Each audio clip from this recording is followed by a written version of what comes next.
വർക്കലയ്ക്ക് സമീപത്തായുള്ള അയന്തി പാലത്തിന് തൊട്ട് താഴെയാണ് ഇന്നലെ 19-കാരിയെ ട്രെയിനിൽ നിന്നും പുറത്തേക്ക് ചവിട്ടിയിട്ടത്. ഞാൻ ഈ നിൽക്കുന്ന ഇത് 2 ട്രാക്കുകൾ ഉള്ള ഒരു സ്ഥലത്താണ്.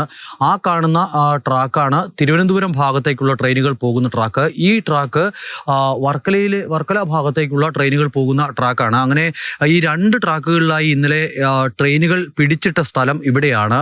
തിരുവനന്തപുരം ഭാഗത്തേക്ക് പോകുന്ന ട്രെയിനിൽ നിന്നുമാണ് ആ പെൺകുട്ടിയെ ചവിട്ടി പുറത്തേക്കിടുന്നത്. ആ ട്രെയിനിന്റെ ഏറ്റവും പിൻഭാഗത്തായുള്ള ഒരു ജനറൽ കമ്പാർട്ട്മെന്റ്, അവിടെയാണ് ഈ ആക്രമണം നടന്നത്.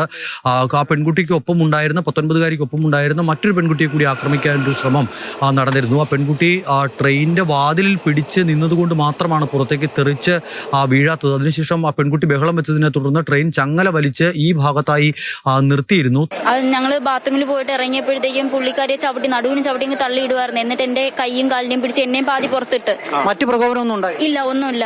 നിങ്ങൾ പുറത്തേക്ക് തെറിച്ച് വീണില്ല, പിടിച്ചു നിന്നുകൊണ്ട് രക്ഷപ്പെട്ടു. എന്നെ പിടിച്ച് കയറ്റി രക്ഷപ്പെട്ടു. അല്ല ജനറൽ കമ്പാർട്ട്മെന്റ്. തൊട്ട് പിന്നാലെ ഒരു മെമു കൂടി വരുന്നുണ്ടായിരുന്നു. അത് വർക്കല ഭാഗത്തേക്ക് പോകേണ്ട ട്രെയിനാണ്. ആ ട്രെയിൻ റെയിൽവേ സ്റ്റേഷൻ അടുത്തായതിനാൽ തന്നെ പതിയെയാണ് വന്നത്. അങ്ങനെ വന്നതുകൊണ്ട് മാത്രമാണ് ഈ ട്രാക്കിലേക്ക് വീണ് കിടന്ന പെൺകുട്ടിയെ രക്ഷിക്കാൻ കഴിഞ്ഞത്.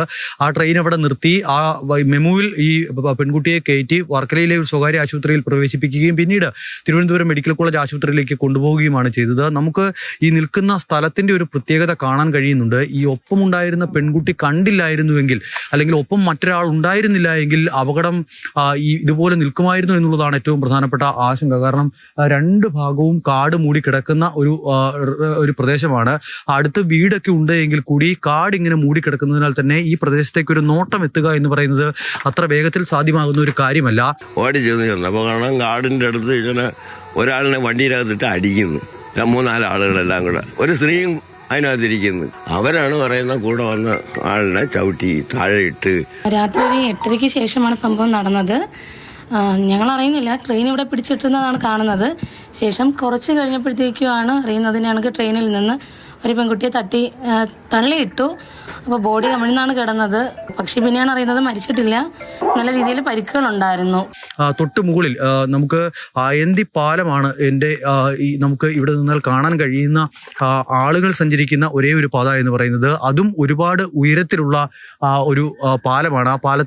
ആ പാലത്തിൽ നിന്നും നോക്കിയാൽ താഴെ ട്രാക്കിൽ ഒരാൾ കിടന്നാൽ പോലും കാണാൻ കഴിയില്ല. മാത്രമല്ല, ഇങ്ങനെ വളവ് തിരിഞ്ഞ് ട്രെയിനുകൾ പൊക്കോണ്ടിരിക്കുന്നത് നമുക്ക് ഇവിടെ നിന്നാൽ കാണാൻ കഴിയുന്നുണ്ട്. ഇങ്ങനെ ട്രെയിനുകൾ തുടർച്ചയായി പോകുന്നുണ്ട്. ട്രെയിനുകൾ ഒരു അരമണിക്കൂർ ഇവിടെ നിന്നാൽ തന്നെ എത്രത്തോളം ട്രെയിനുകൾ ഈ പാതയിലൂടെ കടന്നു പോകുന്നുണ്ട് എന്നുള്ളത് മനസ്സിലാക്കാൻ കഴിയും. അത്തരത്തിൽ ട്രെയിനുകൾ കടന്നു പോകുന്ന ഒരു പാതയാണ്. അതിനാൽ റെയിൽവേ ട്രാക്കിലേക്ക് തെറിച്ച് വീണ ഒരാൾക്ക് എത്ര സമയം അവിടെ അതിജീവിക്കാൻ കഴിയുമെന്നുള്ളത് ഒരു പ്രധാനപ്പെട്ട പ്രശ്നം തന്നെയാണ്. പക്ഷേ ഒപ്പം ഒരു പെൺകുട്ടി ഉണ്ടായിരുന്നതിനാൽ തന്നെ, അവർ കണ്ടതിനാൽ തന്നെ ഈ 19-കാരിക്ക് ജീവൻ തിരിച്ചു കിട്ടി എന്നുള്ള ആശ്വാസകരമായ ഒരു വാർത്ത നമുക്ക് പങ്കുവെക്കാൻ കഴിഞ്ഞു എന്നുള്ളതാണ്. എന്തായാലും അത്യന്തം ഗൗരവമുള്ള ഒരു വിഷയം തന്നെയാണ് ട്രെയിനിൽ തുടർച്ചയായി ഇത്തരമുള്ള ആക്രമണം ഉണ്ടാകുക എന്ന് പറയുന്നത്. നിലവിൽ എന്തായാലും പെൺകുട്ടിയുടെ ആരോഗ്യസ്ഥിതിയിൽ ആശാവഹമായ പുരോഗതി ഉണ്ട് എന്നുള്ളതാണ് ഏറ്റവും പ്രതീക്ഷ നൽകുന്ന കാര്യം. നെല്ലിമുരുകനൊപ്പം അമൽത്താനപ്പറമ്പിൽ, മാതൃഭൂമി ന്യൂസ്, തിരുവനന്തപുരം.